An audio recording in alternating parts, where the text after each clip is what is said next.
Hola, en este vídeo está dividido en dos partes. La primera será un resumen del libro El hombre unidimensional, escrito en 1964 por Herbert Marcuse, y una segunda parte donde daré mi opinión sobre la obra. La sociedad moderna trajo consigo el dominio del hombre sobre la naturaleza, la vida. Para un gran número de personas se volvió más fácil, más confortable.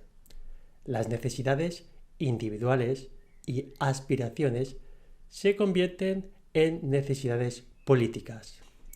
Bajo estas circunstancias, los medios de comunicación de masas tienen pocas dificultades para vender los intereses particulares como si fueran los de todos los hombres sensibles.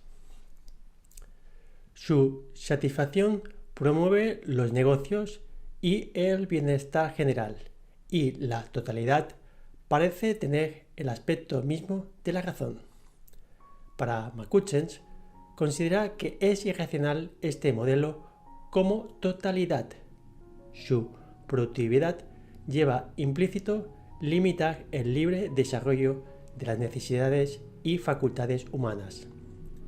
Esta sociedad tan avanzada tiene mecanismos de control poblacional mucho más refinados que en épocas pasadas. El juicio de valor para defender su planteamiento es que la vida merece ser vivida y que la sociedad tiene posibilidades específicas para un mejoramiento de la vida mediante bases empíricas. Satisfacer las necesidades individuales mediante el mínimo esfuerzo y miseria. Si bien en la primera mitad del siglo XIX existían dos clases sociales que se enfrentaban, que fue la burguesía y el proletariado, para perfilar la sociedad en el desarrollo capitalista, estas dos clases se han desdibujado y ya no son agentes de transformación histórica en un mejoramiento del statu quo.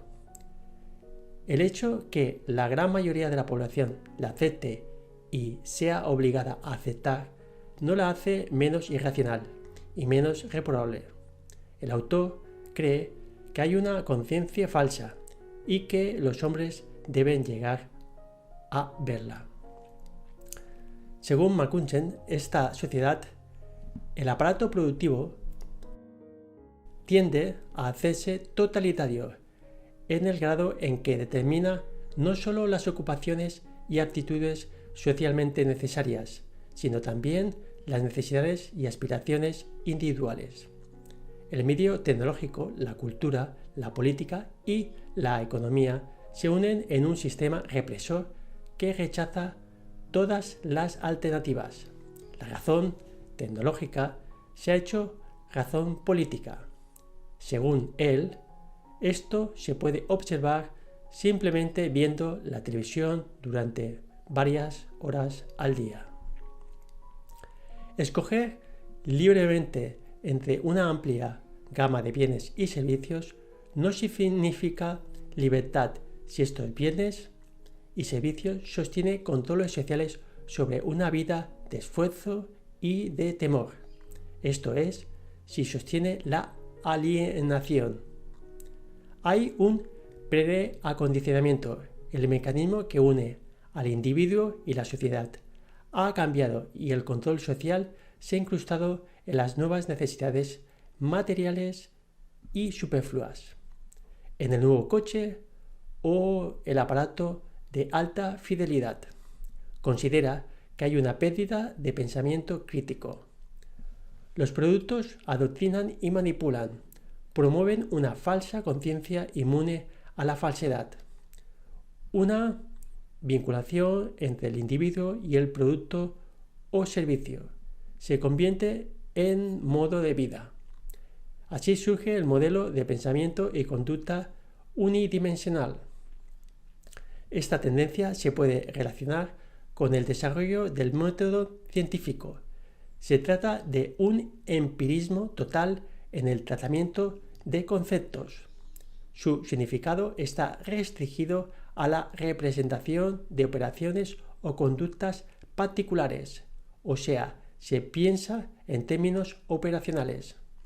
Según él, se instala un positivismo que niega los elementos trascendentes de la razón, la forma requerida académica de la conducta socialmente requerida.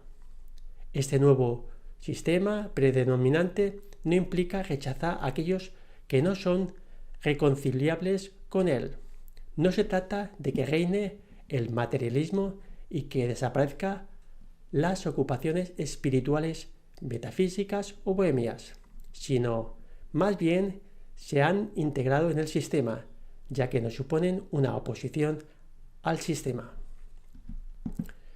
Un papel importante son los políticos y los medios de comunicación de masas que promueven sistemáticamente el pensamiento unidimensional. Su universo del discurso está poblado de hipótesis que se autovalidan. Por ejemplo, el término socialista lo define como todas las instrucciones en empresas privadas no llevadas a cabo por la misma empresa privada o por contratos gubernamentales, tales como el seguro de enfermedad. Pero ese mismo término tiene otro significado en otro régimen. En este ejemplo, las ideas que no cumplen con su definición son consideradas como ideas no operacionales y subversivas.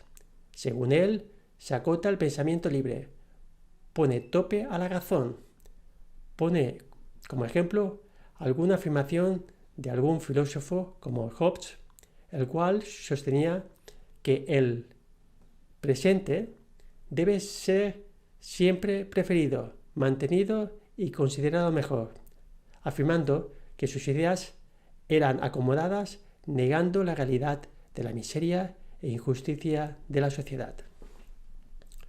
Como ya dije anteriormente, en el pasado había resortes sociales que oponían clases sociales desfavorecidas como la patronal o críticos con el sistema que evidenciaban carencias.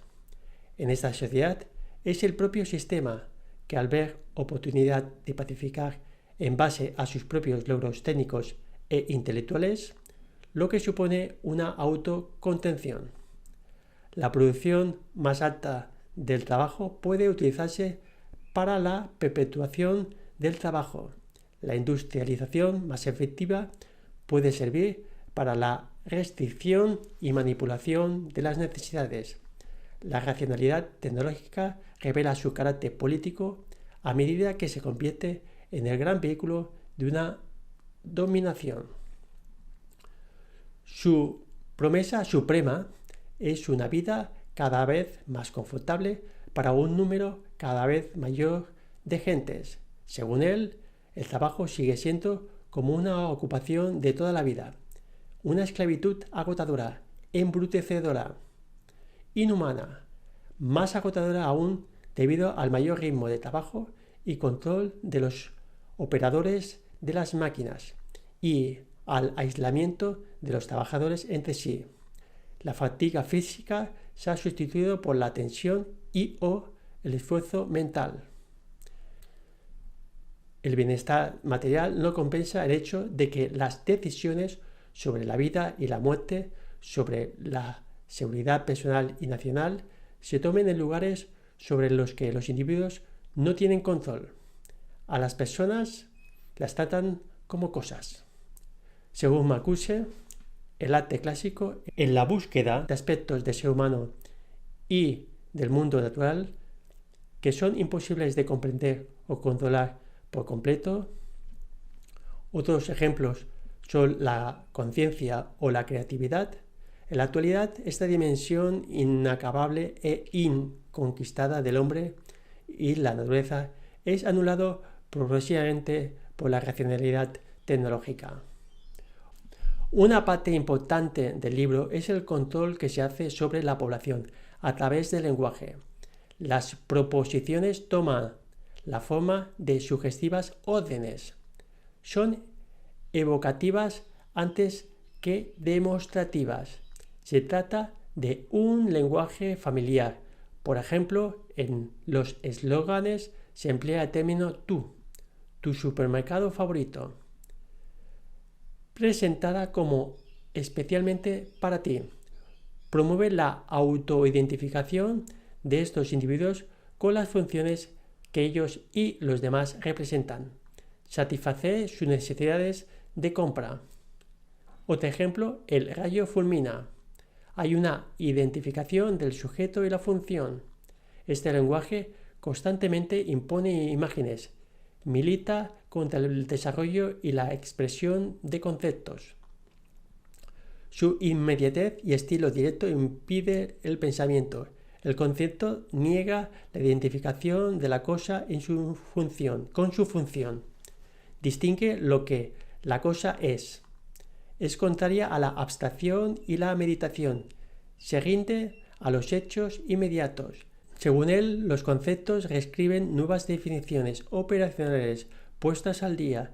Por ejemplo, la burguesía es el sujeto del progreso técnico, la liberación, la conquista de la naturaleza, la creación del bienestar social y de la perversión y destrucción de estos logros. Defiende la lógica dialéctica. Se alcanza su verdad, esto es, cuando entiende el mundo como un universo histórico. La tensión ontológica entre esencia y apariencia, entre es y debe, llega a una tensión histórica. La razón se convierte en razón histórica. Se enfrentan entre sí como justo y equivocado. Es una lógica que está dentro de la propia naturaleza. La racionalidad es una forma de pensamiento y de acción que se encaja para reducir la ignorancia, la destrucción, la opresión y la brutalidad. A diferencia de la lógica formal positivista e empirista, que mantiene las formas de vida establecidas y las formas de conducta que las reproducen y las mejoran.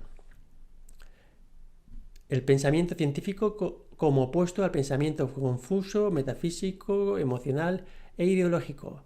El análisis por vía de la corrección y el mejoramiento termina en afirmación. Se trata de empirismo que se comprueba a sí mismo como pensamiento positivo. El pensamiento positivo restringe otras formas de pensar, de que ahí que sea positivo. Tras una breve pausa, daré mi opinión sobre el libro.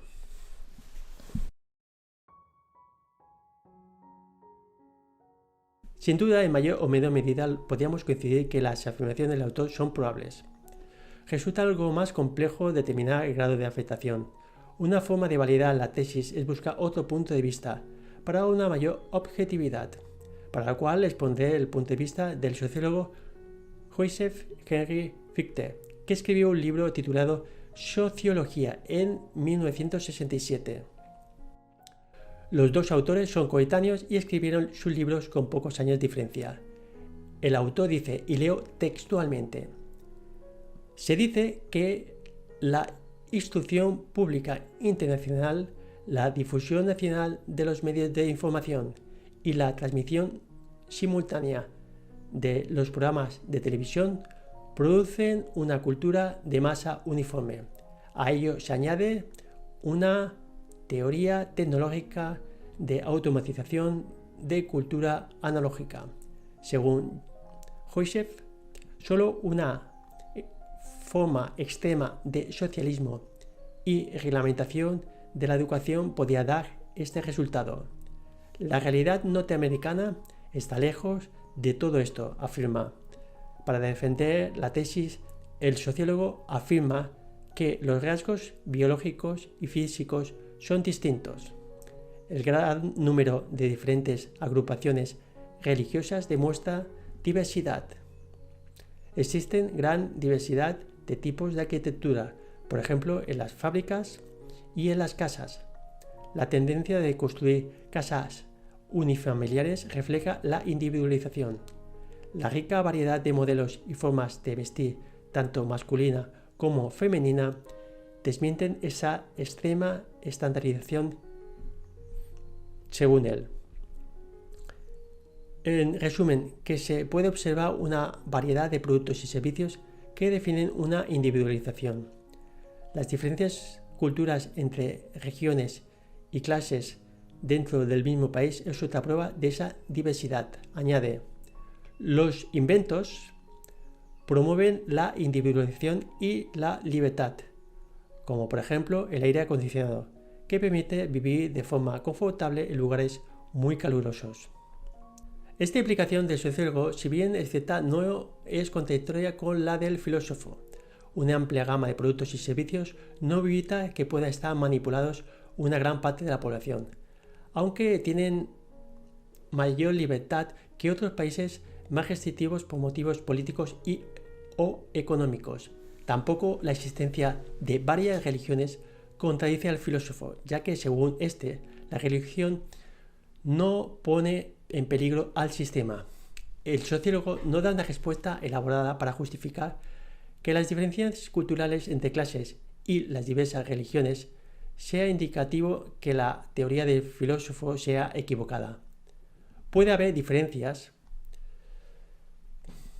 pero al mismo tiempo que estén integradas en el sistema. Además, el hecho de que una parte importante de la población de las clases humildes aspire a la ascensión social y desea el estilo de vida opulento de los más ricos, evidencia un deseo por el consumismo.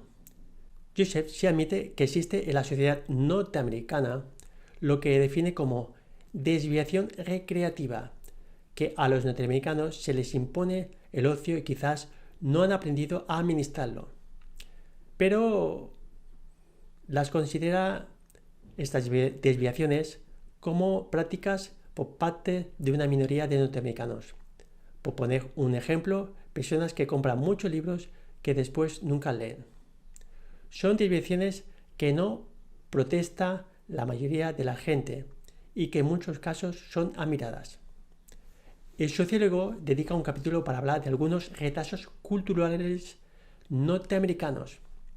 Considera que algunas instituciones, pudiendo haber progresado más, se han estancado o su progreso ha sido más lento que la institución económica. Y pone como ejemplo que un porcentaje de familias norteamericanas no habita en condiciones apropiadas.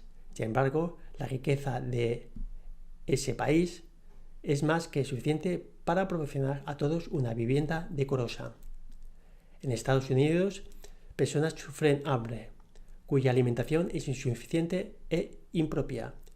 Sea cual sea el motivo de esa situación, los norteamericanos poseen sobreabundantes recursos alimenticios y saben cómo utilizarlos. Además, añade la falta de asistencia médica para muchos ciudadanos. Estos hechos ponen de manifiesto un retraso cultural. Para Marcuse, la meta, que sería la auténtica autodeterminación de los individuos, depende del control efectivo sobre la producción y la distribución de las necesidades. Los individuos desligados de toda propaganda, adoctrinamiento o manipulación. Individuos que sean capaces de conocer, comprender los hechos y evaluar las alternativas. Estos objetivos serían la utilización de los recursos para satisfacer las necesidades vitales, la transformación del ocio en tiempo libre y la pacificación de la lucha por la existencia. Tras este último párrafo no me queda muy dibujado cómo se plasma en la realidad estas ideas. Me aventuro a decir que el filósofo coincidiría junto con el sociólogo en las deficiencias culturales de los Estados Unidos e incluso iría más allá. Recibir un sueldo por ciudadanía, incentivar el pensamiento crítico y una implicación mayor de la ciudadanía en la política. Hay un tema que me gustaría hablar. Considera que los sindicatos muchas veces actúan como grupo de presión junto a la patronal. Esto hace que difícilmente los sindicatos de una fábrica que produzca proyectiles tengan intención de convencer a los obreros que no es ético el trabajo que realizan.